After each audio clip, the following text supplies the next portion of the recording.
ఎవరెన్ని కుట్రలు చేసినా కాంగ్రెస్ ప్రభుత్వానికి ఏమీ కాదని ధీమా వ్యక్తం చేశారు మంత్రి శ్రీధర్ బాబు.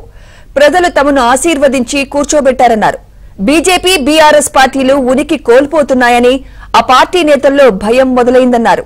తెలంగాణలో మెజార్టీ ఎంపీ స్థానాలను గెలుస్తామని శ్రీధర్ బాబు ఆశాభావం వ్యక్తం చేశారు. ప్రభుత్వం ఏర్పడ్డాక రెండో రోజు నుంచే విమర్శలు చేస్తున్నారని, మరి 10 ఏళ్లలో ఏమి చేశారో చెప్పాలని ఆయన నిలదీశారు. బీఆర్ఎస్ నేతలు చెప్పుకునేది ఎక్కువ, చేసింది తక్కువ అని ఎద్దేవా చేశారు. ఈరోజు అసలు పోటీ రేపు రాబోయే కాలంలో పార్లమెంట్ ఎన్నికల్లో కాంగ్రెస్ పార్టీ పక్షాన ప్రజలందరూ చూస్తూ ఉంటే వారు మా ఉనికి ఈ విధంగా ఉందని చెప్పుకోవడానికి ప్రయత్నం చేస్తా ఉన్నారు. ఉనికి కోల్పోయిన రెండు పార్టీలు, ఇటు టీఆర్ఎస్ ఇటు బీజేపీ, పూర్తి స్థాయిలో ఉనికి కోల్పోయి ఇంకా కూడా పూర్తిగా అసలు మా పార్టీలు ఉంటాయో లేవో అనే ఒక భయభ్రాంతిలో, ఒక ఆందోళనతో ఇక కాంగ్రెస్ పార్టీ ప్రభుత్వం నడుస్తుంది. మా కాంగ్రెస్ పార్టీ రేపు కాబోయే అభ్యర్థులకు సంబంధించి గట్టి పోటీ కాదు, ఖచ్చితంగా మెజార్టీ స్థానాలు గెలిచి చూపెడతాం, ఖచ్చితంగా గెలుస్తాం.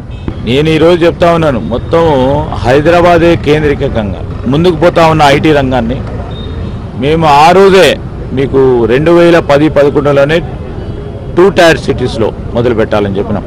కాలక్రమేణా 2 టైర్ సిటీస్ కూడా ఈరోజు కరీంనగర్ కానీ ఇక్కడ కానీ వచ్చింది. మేము ఈరోజు ఏం చెప్తా ఉన్నాం, 3 టైర్ సిటీస్ కూడా, 3 టైర్ టౌన్స్ కూడా తీసుకెళ్లే ప్రయత్నం చేస్తాం. ఎందుకంటే అక్కడ కూడా ఈ ఐటీ రంగంలో నైపుణ్యం ఉన్న అనేక మంది విద్యార్థులు ఉన్నారు. వారిని కూడా గుర్తించి అక్కడే దగ్గరలో సదుపాయం కలిగిస్తే ప్రత్యేకంగా మరి అక్కడ ఉన్న మహిళా సోదరిమణులకు కూడా ఉపయోగపడే విధంగా ఉంటుంది. గ్రామీణ ప్రాంతంలో చేరువలో ఉన్న దగ్గర టౌన్కు సంబంధించి ఈరోజు మొత్తం కనెక్టివిటీ నెట్వర్క్ కూడా పూర్తి స్థాయిలో మరి అందుబాటులో ఉన్న తరుణంలో తీసుకురావాలని మేము ఒక ప్రయత్నం